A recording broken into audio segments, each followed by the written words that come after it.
Are you transitioning from earning a paycheck to living off your nest egg? Well, here to talk with me about how to do that is Amy Shepard from Sensible Money. Amy, welcome. Hi, Bob. Thanks for having me. Pleasure. You recently wrote an article about this very topic for Retirement Daily. Where you can have you walk us through it. Yep, that sounds great. It's something we do every day with clients at Sensible Money, and it's not necessarily an easy process. So I will happily take you through it. All right. So Step uh, one.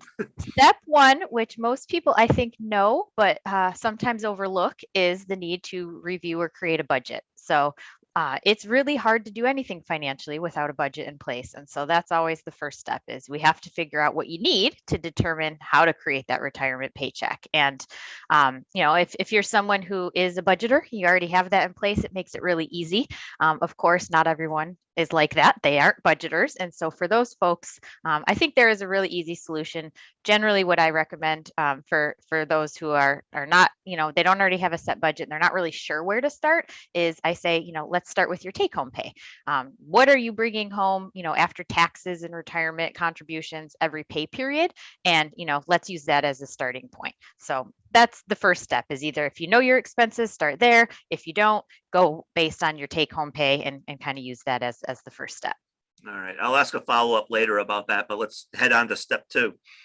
So step two is to get organized, organize your financial accounts. When you retire, often people have accounts all over the place. You may have multiple 401ks or IRAs or different things. And so as much as possible, I recommend consolidating, ideally consolidating. So you have one of each different account types. And that just helps, number one, to simplify things, keep track of everything a little bit easier. And it does have some other perks in terms of just costs, like lower trading costs, easier to manage your investments in your portfolio, easier to do things like take withdrawals or do Roth conversions, things like that. So getting organized is step two. All right. So you mentioned all these accounts. How do we figure out which one to draw money from? That is, I'll say maybe the $1 million question, maybe the multi-million dollar question. So it is it can be really challenging to do that. I find the best way is to work with a retirement planner, somebody who can help you, mostly because they have the technology. Lots of folks are savvy enough to understand all the rules. They just don't have technology to put it all together.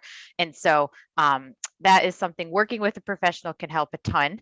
For the example we're going to go through, I'm going to assume that, it's somebody who's pulling all of their retirement paychecks from their IRA. Right. But go ahead. No, go ahead. To help figure out which accounts to withdraw from, you really, one of the big considerations for most people is taxes. You want to try to manage the taxes efficiently.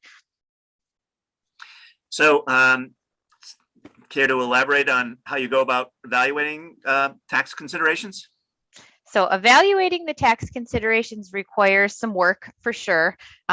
If you are somebody who is, savvy, you enjoy getting into the weeds on this stuff, there's a lot of online calculators that you can use at a high level to just help give you some numbers. But again, I find the most effective way to evaluate the tax considerations is to work with a retirement planner. They can run different models, they can help you look at all the different considerations, but it's an important thing to do. So you can use like an online tax calculator tool to help you figure it out. You could do rough math by hand. If you're taking everything from an IRA and you know what marginal federal tax bracket you're in, you could do some math and help figure out what your tax consequences are going to be. But it is a tedious process if it's something that you're doing on your own.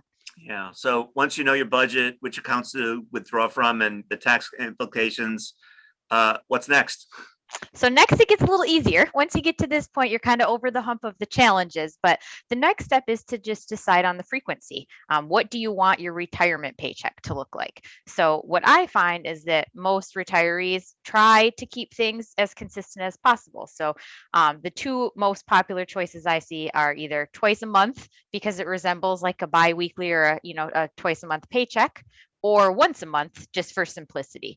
And so most salaried, workers, those are two options that just feel familiar to them.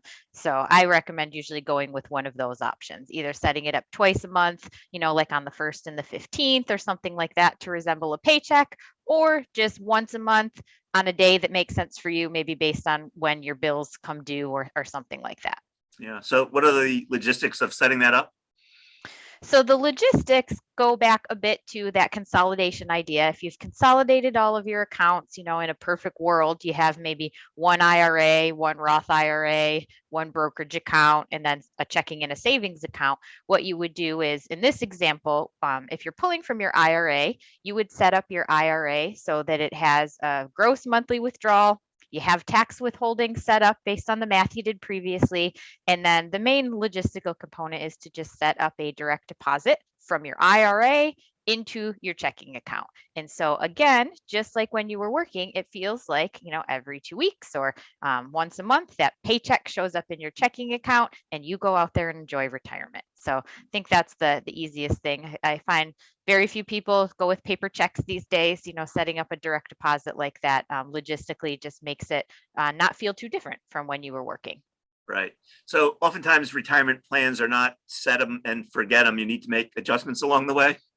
That is true. I think many of us have heard, the funny comment of as soon as we put a plan on paper, it's already out of date.